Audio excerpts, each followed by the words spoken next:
نہیں پڑھا تھا، میرے خیال میں تو نہیں پڑھا تھا، تو بھائی پڑھ لیا کریں، فائدہ ہے اس میں۔ بسم اللہ الرحمن الرحیم۔ پچھلا سننا تو مشکل ہے، البتہ آپ لوگ خود ہی گھر میں اہتمام کر لیا کریں اور میرے ساتھ بھی پڑھ لیا کریں۔ تو ہمارا سبق ہو گیا تھا جیم تک، اور آج ہے ہا اور خا۔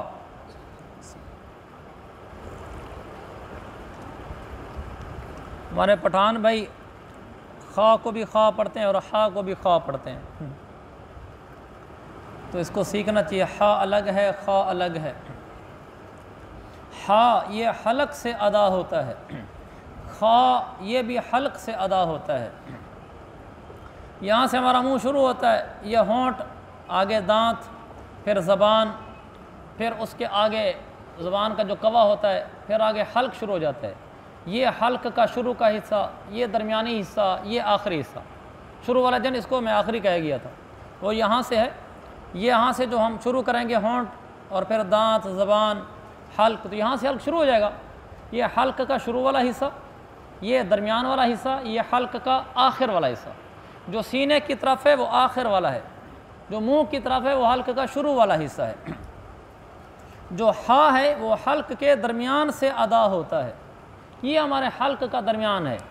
یہاں سے ہا ادا ہوگا تو وہ ہا ہے، ورنہ وہ ہا نہیں ہے۔ یہ ہا، ہا، ہا۔ ایک تو تھوڑا سا کھینچ کر پڑھیں گے ہم، دوسرا یہاں سے پڑھیں گے، ہا، ہا۔ یہ یہاں سے ادا ہونا ضروری ہے۔ اگر ہا یہاں سے ادا نہ ہوئی بلکہ ایسے ادا ہوئی جیسے ہے ہاتھی والا ہم ہے پڑھتے ہیں، تو ترجمہ بالکل الٹ ہو جاتا ہے۔ لفظ الحمد، الحا، ہا ہے نا، تو اس کو ہم پڑھیں گے الحمد، حمد، حمد۔ تو اگر اس کو ہے ہاتھی والا پڑھا الحمد، تو پھر ترجمہ اتنا فرق پڑ جاتا ہے کہ الحمد صحیح جو ہا ہے، اس کا مطلب بنتا ہے کہ تعریفیں اللہ کو سجتی ہیں، یہ اسی کی ہیں۔ اور اگر الحمد کہیں تو اس کا مطلب بنتا ہے کہ سارا توڑ پھوڑ فسادات یہ رب کا کارنامہ ہے سارے۔ کتنی بڑی بے ادبی ہے۔ تو اس لیے اس کو صحیح سیکھنا ضروری ہے۔ عربی زبان اردو زبان میں فرق ہے۔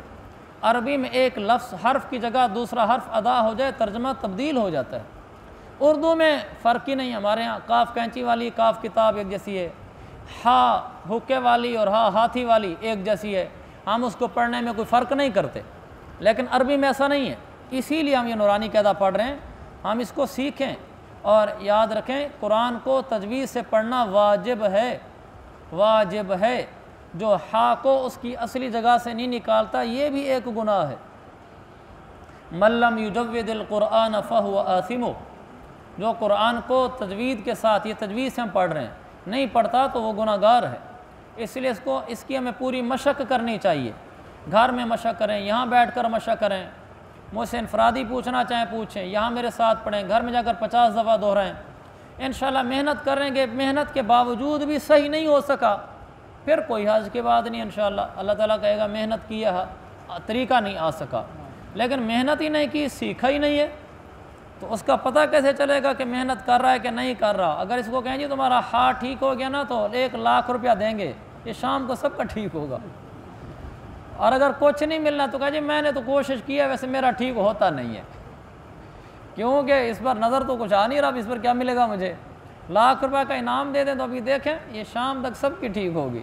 تو اس لیے ایسی محنت کرنی ہے جیسے اس پر کچھ ملنے والا ہو ہمیں۔ پھر ہا، یہاں سے انگلی رکھنا چاہیں تو رکھ لیں، آپ کو محسوس ہوگا یہاں حرکت ہوئی ہے۔ ہا، ہا، ہا۔ اچھا، یہ دیکھنے کے لیے ہا ٹھیک نکلی ہے کہ نہیں نکلی، ہا کے اوپر جزم پڑھیں اور پیچھے الف پڑھیں، یعنی یوں پڑھیں آہ، آہ، آہ، یہ ہا ہے۔ اس کی مشق کریں، یہ سیکھنا ضروری ہے۔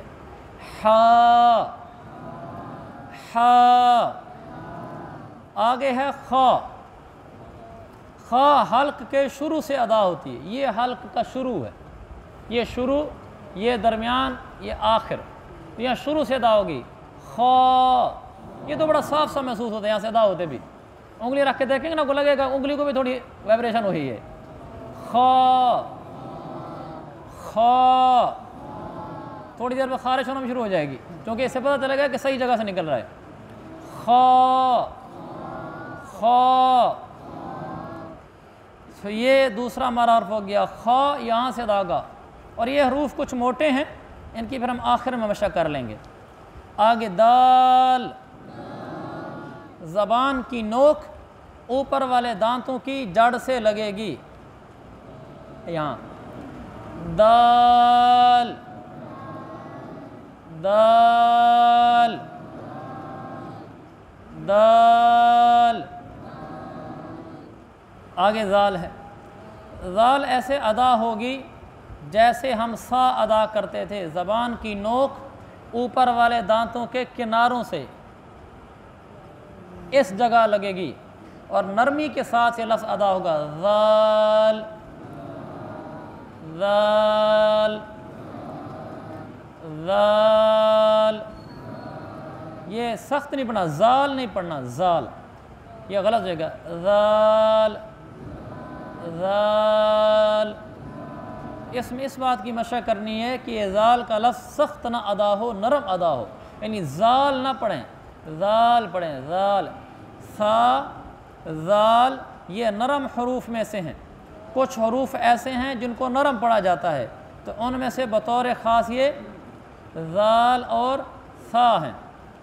آگے را، را کے مختلف مخرج لکھے ہیں، اس کا ایک مخرج یہ ہے کہ زبان کا اگلا حصہ اوپر والے مسوڑوں سے جا کر لگے، را را را۔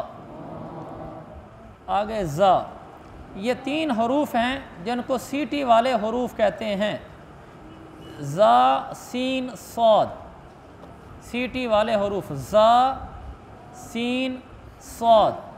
ان میں ایک بات یہ بطور خاص دیکھنی ہوتی ہے کہ ایک تو زا نکلے گی سختی کے ساتھ، زال نرم لفظ تھا، زا سخت لفظ ہے، ان دونوں میں یہ فرق ہے۔ دیکھیں میں ادا کروں گا آپ کو میری ادائیگی میں محسوس ہوگا کہ زال نرم ہے اور زا سخت ہے، زال زا زا، دیکھو زال میں نرمی محسوس ہوئی، آپ صرف سنیں میرے ساتھ، اس کو پڑھیں نا اس دفعہ، دیکھیں آپ کو نرمی اور سختی محسوس ہوگی، یہ نرمی اور سختی کا فرق کرنا ہے زال اور زا میں۔ میں زال پڑھ رہا ہوں یہ نرم ہوگا، زال زال، اب میں زا پڑھوں گا دیکھنا سخت ہوگا، زا زا۔ اب یہ کیسے نرم ہوتا ہے اور کیسے سخت ہوتا ہے؟ زال پڑھتے ہوئے زبان کی نوک اوپر والے دانتوں کے کناروں سے صرف لگتی ہے، اوپر والے دانتوں کے کناروں سے، زال، اور جب زا پڑھتا ہوں اوپر والے دانت اور نیچے والے دانت جہاں ملتے ہیں، یہ جو درمیان میں جگہ یہاں آ کر زبان ٹچ ہوتی ہے، یہ دانت یہاں ختم ہو رہے ہیں، نیچے والے دانت یہاں ختم ہو رہے ہیں، ان کے یہ جو درمیان میں جگہ یہاں آ کر زبان لگتی ہے اور اس میں پھر شدت اور سختی پیدا ہو جاتی ہے، زا زا زا، اس میں سیٹی کی آواز بھی ہے۔ اچھا آگے سین، سین، یہ بھی ویسے ادا ہوگی جیسے زا ادا ہوئی تھی، زبان دونوں اوپر نیچے دانوں، اوپر والے دانت نیچے والے دانتوں کے جہاں ملتے ہیں وہاں جا کر ٹچ ہوگی اور سیٹی کے ساتھ ادا ہوگی، سین سین سین، ہلکی سی سیٹی نکلتی ہے، یہ سیٹی کل نکلنا ضرور، سیٹیاں نہیں بجانے، سیٹی کی حرکت آواز ہو تھوڑی سی، سین سین۔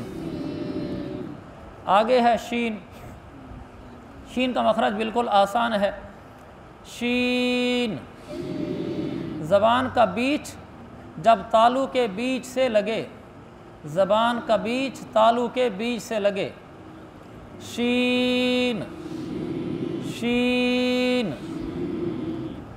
آگے ہے صاد، صاد سیٹی والا حرف ہے اور ایسے ادا ہوگا جیسے سین ادا ہوتی ہے، جیسے سین پڑا تھا ویسے صاد ہے، صرف اتنا فرق ہے کہ صاد موٹا ہے اور سین موٹا نہیں ہے۔